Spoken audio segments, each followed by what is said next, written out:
ഓരോ ദിവസവും നമ്മൾ ഉറക്കത്തിൽ നിന്ന് എഴുന്നേൽപ്പിക്കുന്നത് എന്താണ്? നമ്മുടെ അച്ഛനാണോ, അമ്മയാണോ, അല്ലെങ്കിൽ നമ്മുടെ കൂട്ടുകാരാണോ, അല്ലെങ്കിൽ ഫോണിലടിക്കുന്ന ഒരു അലാറാണോ, അല്ലെങ്കിൽ അന്നുള്ള പരീക്ഷയുടെ ഒരു പേടിയാണോ, അല്ലെങ്കിൽ അന്ന് ചെയ്തു തീർക്കാനുള്ള എന്തെങ്കിലും പണിയാണോ, അല്ലെങ്കിൽ അന്ന് ടൂർ പോകുന്നുണ്ട് അതിൻ്റെ ഒരു എക്സൈറ്റ്മെൻ്റ് ആണോ? ഇതിനെല്ലാം നമ്മൾ ഉറക്കത്തിൽ നിന്ന് എഴുന്നേൽപ്പിക്കാനായിട്ട് കഴിയും. പക്ഷേ അത് കഴിഞ്ഞ് നമ്മൾ എന്താണ് ആ ദിവസം മുമ്പോട്ട് നയിക്കുന്നത്? നമ്മുടെ ഉറക്കത്തിൽ നിന്ന് യഥാർത്ഥത്തിൽ എഴുന്നേൽപ്പിക്കുന്നത് എന്താണ്? That is your dreams. നമ്മൾ ശരിക്കും ഉറങ്ങുന്ന ഒരവസ്ഥയിൽ നിന്ന് എഴുന്നേൽപ്പിക്കുന്നത് നമ്മുടെ സ്വപ്നങ്ങളാണ്. നമ്മുടെ സ്വപ്നങ്ങൾക്ക് വേണ്ടിയിട്ടുള്ള കമ്മിറ്റ്മെൻ്റാണ്. നമ്മുടെ ഉള്ളിൽ അടങ്ങാത്തൊരു ദാഹം വേണം നമ്മുടെ സ്വപ്നങ്ങളിൽ എത്തിച്ചേരാൻ, അതിനു വേണ്ടിയിട്ട് വർക്കിടാൻ. നമ്മൾ മറ്റൊന്നും ഉറക്കത്തിൽ നിന്ന് എഴുന്നേൽപ്പിക്കേണ്ടി വരില്ല. സ്വപ്നങ്ങൾ കൊണ്ട് ജീവിച്ച മനുഷ്യരാണ് ഈ ഭൂമിയെ മാറ്റിമറിച്ചിട്ടുള്ളത്. അവരാണ് ചരിത്രം സൃഷ്ടിച്ചിട്ടുള്ളത്. അവരാണ് ആയിരങ്ങളുടെ ജീവിതങ്ങളെ മാറ്റിമറിച്ചിട്ടുള്ളത്. ഒരു സ്വപ്നമുള്ള ഒരു മനുഷ്യന് സൃഷ്ടിക്കാൻ പറ്റുന്ന ഇമ്പാക്റ്റ് എന്താണെന്ന് മനസ്സിലാക്കിയാൽ നമ്മൾ പിന്നെ ഒരിക്കലും അലസനായിട്ടിരിക്കില്ല. നമ്മൾ നമ്മളെ തന്നെ പിന്നോട്ട് പിടിച്ച് നിർത്തില്ല. നമ്മുടെ സ്വപ്നങ്ങൾക്ക് വേണ്ടി നമ്മൾ പരിശ്രമിക്കാനായിട്ട് തുടങ്ങും. ഒരു സ്വപ്നം കൊണ്ട് ജീവിക്കുന്ന മനുഷ്യന് ഒരു ആറ്റം ബോംബിനേക്കാൾ ശക്തിയുണ്ട്. ചിലർ പറയും അവർക്ക് സ്വപ്നമില്ല, എനിക്ക് ജീവിതത്തിൽ ഒരു ആഗ്രഹവുമില്ല എന്നൊക്കെ. പക്ഷേ അതെന്തുകൊണ്ടാണെന്ന് നമ്മൾ ചിന്തിക്കണം. ചുറ്റും നോക്കുക, നമ്മുടെ ഉള്ളിലേക്ക് തന്നെ നോക്കുക. ഒരു കാര്യമെങ്കിലും നമുക്ക് മാറ്റാൻ ആഗ്രഹമുള്ളത് കാണും. ആ മാറ്റാൻ ആഗ്രഹമുള്ളത് എന്താണ്? അല്ലെങ്കിൽ നിങ്ങൾക്ക് ഒരുപാട് ആവേശത്തോടെ ഒരു കാര്യം ചെയ്യണമെന്നുണ്ടാകും, എന്തെങ്കിലും പ്രവർത്തിക്കണമെന്നുണ്ടാകും. എന്താണ് നിങ്ങളെ തീ പിടിപ്പിക്കുന്ന ആ സംഭവം? നിങ്ങൾക്ക് ജീവിതത്തിൽ ചെയ്യണമെന്ന് ഏറ്റവും കൂടുതൽ ആഗ്രഹമുള്ളൊരു സംഭവം എന്താണ്?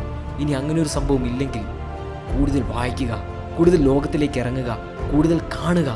യഥാർത്ഥത്തിൽ ഇങ്ങനെ സ്വപ്നമില്ലാത്തവരും സ്വപ്നം ഉണ്ടായിട്ടും അതിനു വേണ്ടിയിട്ട് അധ്വാനിക്കാൻ കഴിയാത്തവരും ഒരേ കപ്പലിൽ തന്നെയാണ്. കാരണം ഇവരെ രണ്ടുപേരെയും പിടിച്ചു നിർത്തുന്നത് ഒരേ കാരണമാണ്: എക്സ്ക്യൂസസ്. അതെ, നമ്മൾ പറയുന്ന കുറേ പക്ഷികൾ. എനിക്കതില്ലായിരുന്നു, എനിക്ക് സാഹചര്യങ്ങളില്ലായിരുന്നു, എനിക്ക് പണമില്ലായിരുന്നു, പക്ഷേ എനിക്ക് കഴിവില്ലായിരുന്നു. ഇങ്ങനെ എത്ര പ്രാവശ്യം നമ്മൾ ചൂണ്ടിക്കാണിക്കും? ഇങ്ങനെ എത്ര പ്രാവശ്യം നമ്മൾ മറ്റാരുടെയെങ്കിലും തലയിലേക്ക് വെച്ചു കൊടുക്കും? നമ്മൾ ആദ്യം മനസ്സിലാക്കേണ്ടത്, ലോകത്തിൽ ഒരു മനുഷ്യനും എല്ലാം കിട്ടുന്നില്ല. പക്ഷേ നമ്മൾ നമ്മളോട് തന്നെ ചോദിക്കേണ്ട ഒരു ചോദ്യമുണ്ട്. നമുക്ക് കിട്ടിയ സാഹചര്യങ്ങൾ വെച്ച്, കിട്ടിയ കഴിവുകൾ വെച്ച് ഏറ്റവും നന്നായിട്ട് നമ്മൾ ജീവിച്ചിട്ടുണ്ടോ? അതിൻ്റെ എല്ലാം ബെസ്റ്റ് നമ്മൾ പുറത്തെടുത്തിട്ടുണ്ടോ? അതാണ് നമ്മൾ ആദ്യം ചെയ്യേണ്ടത്. എന്നിട്ട് അത് നമ്മളെ കൊണ്ടുപോകുന്ന ഹൈറ്റ്സ് നമ്മൾ മനസ്സിലാക്കണം.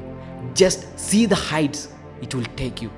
പക്ഷേ നമ്മൾ വെറുതെ ഇരുന്നാൽ, നമ്മൾ അലസനായിട്ട് ചുമ്മാ ഇരുന്നാൽ, രാവിലെ തൊട്ട് വൈകുന്നേരം വരെ ഫോണിൽ തോണ്ടിയിരുന്നാൽ, nothing will come to you. ഒന്നും നമ്മളെ തേടി വരില്ല. മാർക്ക് ക്യൂബൻ പറയുന്നുണ്ട്, work like there is someone working 24 hours a day to take it away from you. നിങ്ങൾ ആഗ്രഹിക്കുന്ന കാര്യം തന്നെ കിട്ടാൻ വേണ്ടി രാവും പകലും കഷ്ടപ്പെടുന്നവരുണ്ട്. അതിനു വേണ്ടിയിട്ട് കമ്മിറ്റഡ് ആയിട്ടിരിക്കുന്നവരുണ്ട്.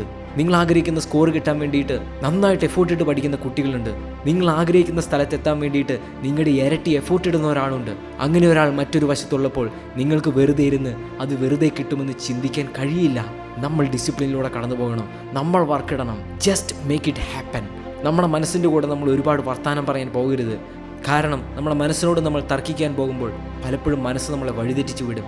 ഒരു പ്രാവശ്യമല്ലേ, 5 മിനിറ്റല്ലേ ഉള്ളൂ, ഇതിൽ വലിയ അർത്ഥമൊന്നുമില്ല, ഇതൊക്കെ എല്ലാവരും ഇങ്ങനെയൊക്കെ തന്നെയാണ്. ഇങ്ങനെയെല്ലാം നമ്മുടെ മടിയെ, നമ്മുടെ അഹങ്കാരത്തെ നമ്മുടെ മൈൻഡ് ജസ്റ്റിഫൈ ചെയ്തുകൊണ്ടിരിക്കും. അതിന് നമ്മൾ വീണു പോകരുത്. Be the one who make it happen.